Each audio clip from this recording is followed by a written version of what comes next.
Welcome to the July edition of Go Glenview. I'm your host, Kyle Smith. As per usual, the summer weather heated up in Glenview last month, and youth travel baseball continues to heat up in the area by posting unblemished records in competitive tournaments. These unblemished records came from 9 under-division teams that are affiliated with the Glenview Patriots, the Red and Blue Pats.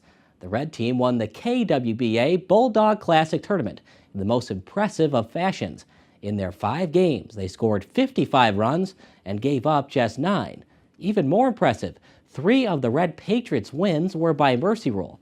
And sticking with the trend of tournament championships, the Blue Patriots also won the Dalton Hinkle tourney with an undefeated record. Congratulations to the Pats, who also have tournament titles this season from their 11U and 14U divisions. Welcome to Christian Heritage Academy, home of the Lions. I'm Kyle Smith with Glenview Television. Now, for the January edition of Go Glenview, I caught up with the Glenview Junior Titans travel basketball program and their director, Andrew Braverman. Now, the Glenbrook South Junior Titans will be playing basketball until early March. You can check out their website at juniortitansbasketball.com. Reporting for Glenview Television, I'm Kyle Smith. Welcome inside the Glenview Ice Center. I'm Kyle Smith giving you a special Go Glenview November segment. With Christmas just around the corner, the city of Palatine was in a very festive mood for the huge in-city rivalry. The Frem Palatine boys basketball teams faced off at Palatine High School for bragging rights. The Frem Vikings entered the Friday night matchup undefeated, both at home and on the road. 6-2 overall, 2-0 in the Midwest Suburban Conference. Meanwhile, the Palatine Pirates entered Friday night indoor lights with just a 1-4 record. However, 3 of those 4 defeats were by 5 points or less. Let's go to the highlights, where the first half saw the Vikings take control on the defensive end. Bryce Hopkins forced center David Ballanganier into a bad spot, getting the steal and finishing the play. Minutes later, Hopkins showed his physique with a thunderous block to deny guard Marshawn Rayford. Not just defense for Hopkins, as his aggressive cuts to the basket led to easy layups. He finished with 8 points, 3 steals, and 2 blocks.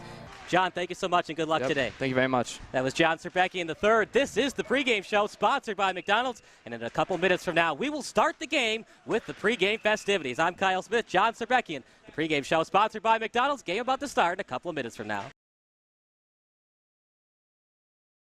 Good afternoon, everybody. This is going to be a broadcast of Glenview Stars against the Dundee Leafs. It's really cold outside. And what better way to spend the day of cold in a place that's even colder? I'm Kyle Smith alongside Paul Kakuzian. Thank you for having me. Absolutely, man. Head coach for the Bantam 2A team for the Glenview Stars. It's going to be a great game today, Paul. Trying to avenge yesterday's loss, 7-4. What happened on the defensive end? The winter weather approaches, as does another edition of Go Glenview. And for everything sports-related happening this month in and around the village, I'm your host, Kyle Smith. And if your child is not much of a baseball or football player, they can still head on over to archery or volleyball camp. This month, the Glenview Park District allows kids aged 7 through 12 to see if archery is for them. Participants will follow a 9-step to 10-ring progression as created by the National Archery Association. From August 7th until the 11th, your son or daughter can learn how to pass, block, kick, and run like the pros. The camp is for kids aged 7 through 13 years old and takes place from 10 a.m. until noon at Community Park West. In addition to learning the fundamentals of passing and running the football, campers will also learn basic defensive techniques and how to play several defensive positions. When it comes to AAU basketball in the Northbrook area, the Balaban 3rd grade team is one to keep your eye on. With star guard play such as from Levi Goldstein and Ben Sullivan. These young stars in the making are lethal from the free throw line. Now, if you don't believe me, let the stats do the talking. Led by head coach Stefan Balabin, the Northbrook Kids dominated the Plainfield AAU squad by a 20-point final margin earlier this month. But Balabin's team is about much more than wins and losses. A former high school standout, Balabin keeps his ball players energized with advanced dribbling drills. Kids as young as 3 years old and as old as 8 can learn more about the game of football during the holiday season. You can sign up for either Wednesday or Saturday practices, and all your child needs is a soccer ball and shin guards. The training sessions are in Northbrook at the Annex, located at 1471 Paddock Drive. For more information, visit their website at llsoccer.com. Reporting for Glenview TV, I'm Kyle Smith. Have a great rest of your summer. Up next is Michelle House with upcoming events.